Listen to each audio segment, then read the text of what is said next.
My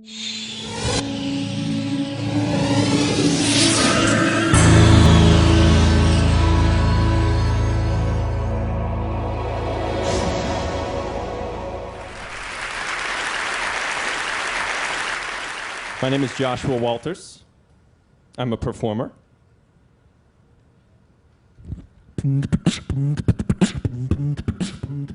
Whoop.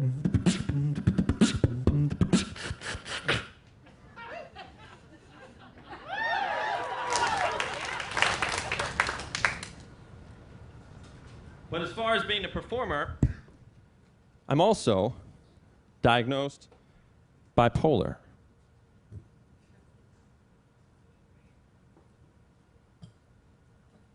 I reframe that as a positive because the crazier I get on stage, the more entertaining I become. When I was 16 in San Francisco, I had my breakthrough manic episode in which I thought I was Jesus Christ.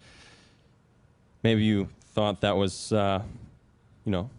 scary, but actually, there's no amount of drugs you can take that can get you as high as if you think you're Jesus Christ. I was sent to a place, a psych ward. And in the psych ward, everyone is doing their own one-man show.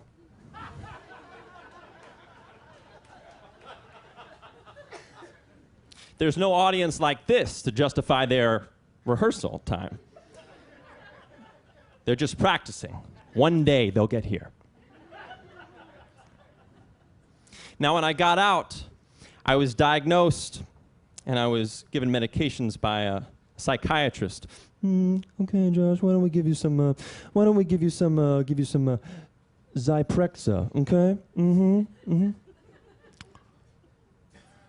At least that's what it says on my pen.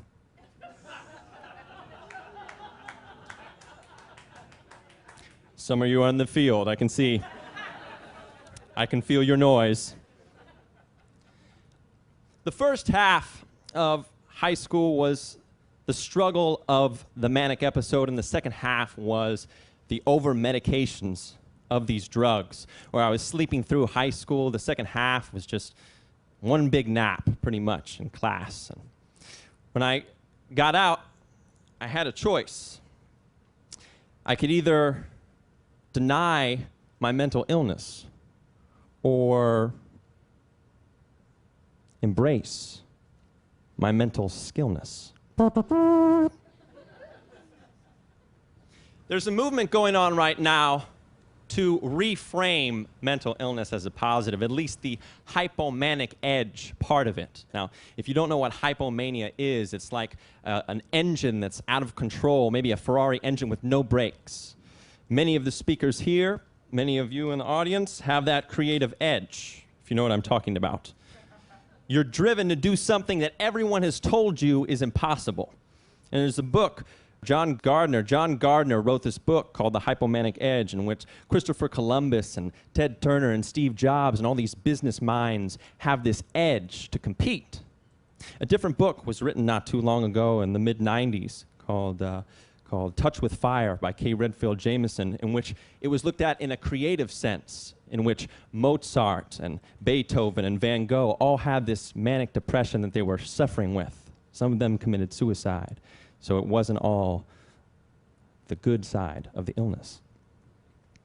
Now, recently, there's been development in this field, and there was an article written in the New York Times, September 2010, that stated, it's just manic enough. Just be manic enough, in which investors were looking for entrepreneurs that had this kind of spectrum, if you know what I'm talking about. Not maybe full bipolar, but they were in the bipolar spectrum.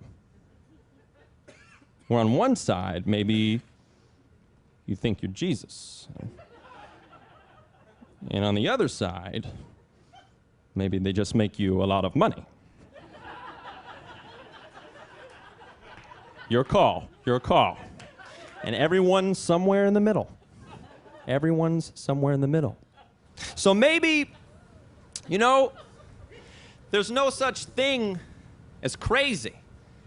And being diagnosed with a mental illness doesn't mean you're crazy, but maybe it just means you're more sensitive to what most people can't see or feel. Maybe.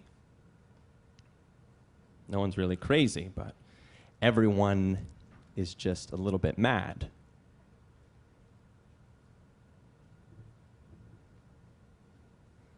How much depends on where you fall on the spectrum. How much depends on how lucky you are. Thank you.